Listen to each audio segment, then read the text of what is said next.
Anong crave mo for today, Mami? Dahil ako, ang crave ko ngayon ang ginisang munggo. Halika't panoorin natin ito. Meron nga po pala tayo ditong munggo sa halagang 20. Hugasan po natin ito hanggang sa mangibabaw yung mga hindi natin kailangang maluto. After po nito, isa lang po natin ito hanggang sa lumambot. At nang lumambot na, ating hayaang turugin ito.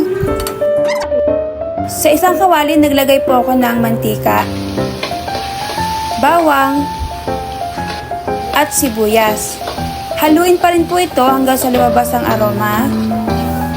Ilagay ang kamatis, haluin, at ang ating baboy na may konting taba.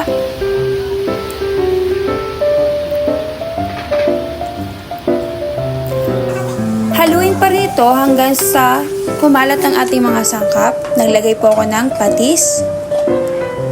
At sunod ko po nilagay ang ating munggong dinurog. Haluin po ito hanggang sa mawala yung mga sunog-sunog dahil ito po yung nagpapasarap sa ating lutuin. Naglagay po ako dyan ng tubig para sa ating sabaw. At nang kumulo, naglagay po ako dyan ng magic sarap. Paminta, asin, and last, naglagay po ako dito ng ating dahon ng ampalaya, pampapait sa ating lutuin. At siling haba, pampaanghang sa ating lutuin. Ayan, haluin po ito dahil ito po ay medyo okay na. At last, naglagay po ako dito ng ating noodles.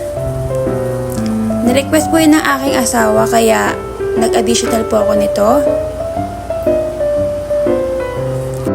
Ilabas na po ang ating kanin dyan dahil tayo ay kakain na. Maraming salamat po.